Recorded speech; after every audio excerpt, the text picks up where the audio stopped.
We have big AI news out of Google, one of the top AI companies that has a lot of exciting stuff going on. And the thing that everyone is talking about today is the fact that they are bringing a new quote unquote Canvas feature, similar to what ChatGPT is doing with their Canvas feature, to their Gemini platform. And they're also doing some audio overviews. So there's a ton of interesting stuff going on here. Today on the show, we will be breaking down all of that. I got to kick this over to Jamie. But before I do, I wanted to say, if you haven't already, Jamie and I have an exclusive school community where every single week we record a piece of bonus content that we don't share anywhere else. And essentially, we break down all of the different strategies, the ways we use AI tools to grow and scale our businesses. So it is currently $19 a month to join that. In the past, we've had it at like $100, but we have a discount running now. So if you have ever wanted to grow and scale your business using AI tools, we would love to have you as a member of the school community. We share all sorts of exclusive stuff there that we don't share with anyone else, anywhere else. So it's a great place to be. All right, Jamie, tell me what you think is interesting about everything Google's doing. This is some crazy stuff. Yeah, so they're kind of playing catch up in a way to ChatGPT. As we had mentioned, they also have a Canvas tool along with Anthropic has their artifacts.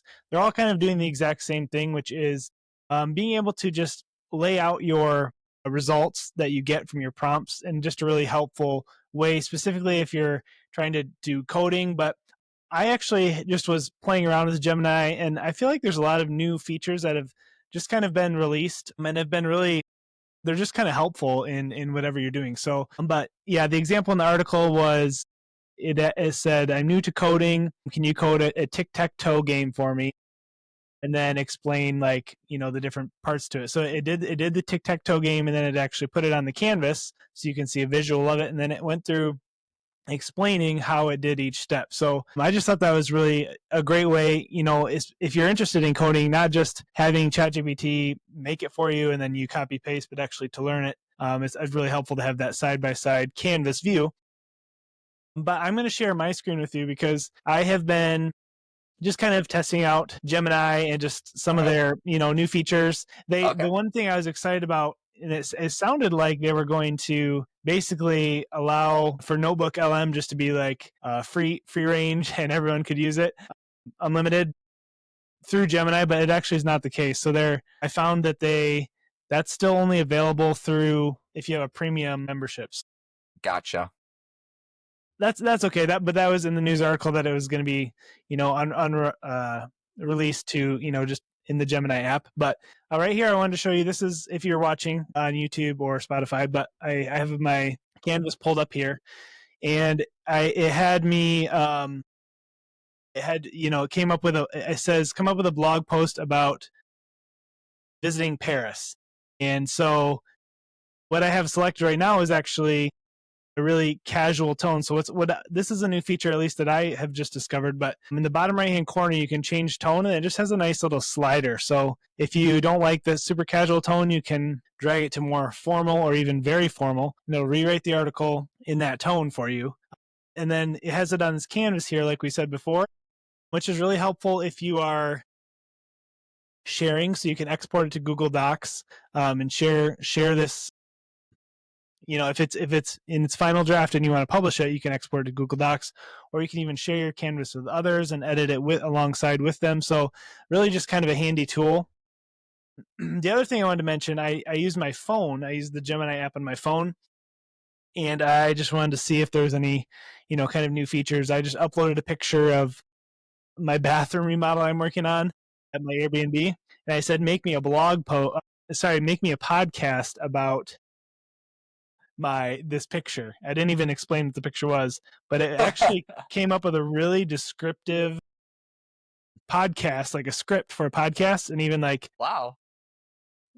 intro music ideas and stuff like that to make the podcast. And then you can actually have it read through with you. It's not the same as Notebook LM, where it has two people having a conversation, two AIs. It's just, it reads through it. But either way, it came up with a really nice and very accurate to my project podcast. So yeah, I thought that was kind of interesting. But Jaeden, what do you think about all the Canvas feature? Do you think you'll use Gemini more now because of this? So, I mean, the thing that I think is interesting, like you kind of mentioned, like they're playing catch up in a way, and they're kind of copying. I mean, OpenAI came out with this, and Anthropic came up with a version of this. This is very similar to what ChatGPT has done with their Canvas, a tool essentially. The one thing that I think Google really has going for it, and the reason why myself and you listening might be interested in this more than like, oh look, they're doing something like ChatGPT, is because of that thing you mentioned, Jamie, which is the export to Google Docs. Now, I don't know about you, but I would say for me, 90% of the time when I'm working on something with ChatGPT, like if I'm using that for a website or for a business, like I don't usually copy and paste straight out of ChatGPT. Sometimes I do, but if it's like a longer document and I definitely am working with other things, like I'm putting it somewhere else. And that's for me, that's Google Docs. I know maybe some people might use Microsoft, but for me, Google Docs is just the easiest. So I'm always using that. And I think that that's the golden ticket there for Google, because right now I copy and paste my ChatGPT prompts or outputs. I paste it into Google Docs. I work with it there. I add headings and change a contract and make a thing, whatever I'm working on. This just automatically exports. And I think that's where they can get people, because otherwise, like, it's essentially the same thing as ChatGPT. It's a few months later, even that like tone thing, which I do think is really cool. The other thing I wanted to mention though on the tone thing, I think that's really cool. You can make it more formal, less formal.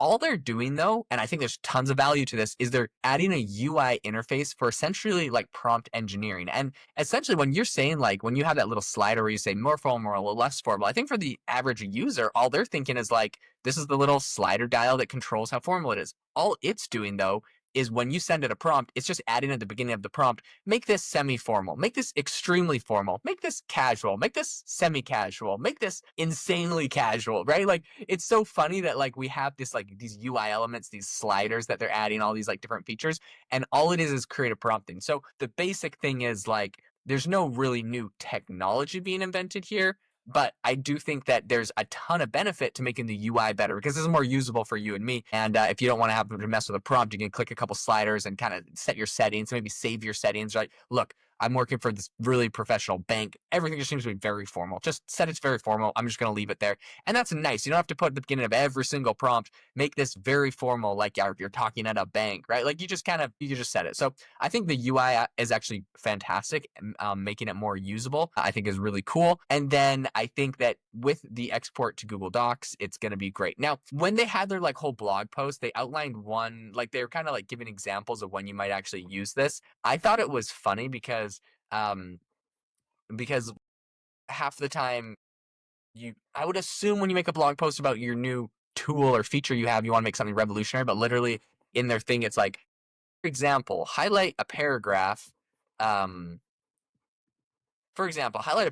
ask Gemini to make it more concise, professional, or informal. And it's like, okay, it's like, I don't know, that seems like a very basic example. It's like, if you want to collaborate with others on content, you can export it to Google Docs with a click. That actually seems interesting. So I feel like it's kind of this mix up. When you're playing catch up, it's hard because it's like they caught up to ChatGPT, but now I'm not wowed by whatever they're doing that's the same as ChatGPT. I'm like, oh, come on, it's came out months ago. But all in all, I think for the ecosystem, it's cool when they make these updates. They are doing some cool stuff, and I am definitely excited. You talked at the beginning about the code thing. I do think the code is kind of cool. Again, other people are doing this, but essentially opening up the side panel where you can tell it to write some code and it's actually generating it, like in the example that you made of like a tic-tac-toe game, it actually has to display what the code looks like live. So it's actually running the code in the box. And I think that's very cool.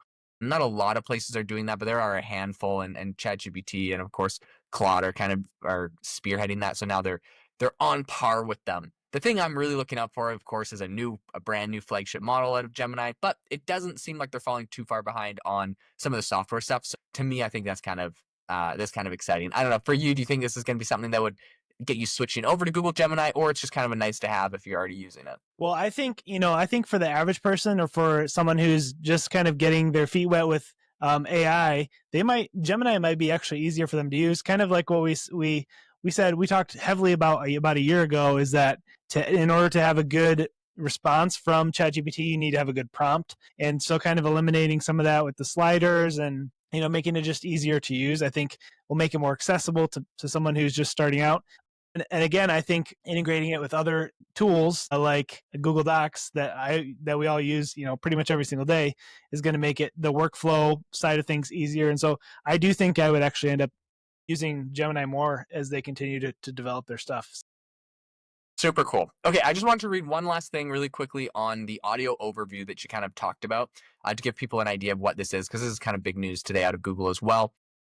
So this is out of TechCrunch. TechCrunch said, as with audio overview in Notebook LM, audio overview in Gemini accepts files and content in a range of formats. Uploading a document via the prompt bar will trigger the audio overview shortcut. And once a summary is generated, it can be downloaded or shared via the Gemini app or the web or on web or mobile. So essentially you can upload stuff and it's going to give you like an audio overview of the topic, like you mentioned with your picture, but you could do this with like business documents. You could do this with all sorts of documents or things that you're working on, projects, and it's going to give you like an idea where you can like listen to it. I think this is interesting. If you're on the go, it's interesting.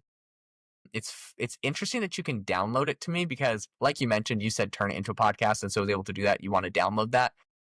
And so I think like people might kind of start using this as a shortcut to download files and make podcasts or other kind of audio content, which I think is kind of interesting.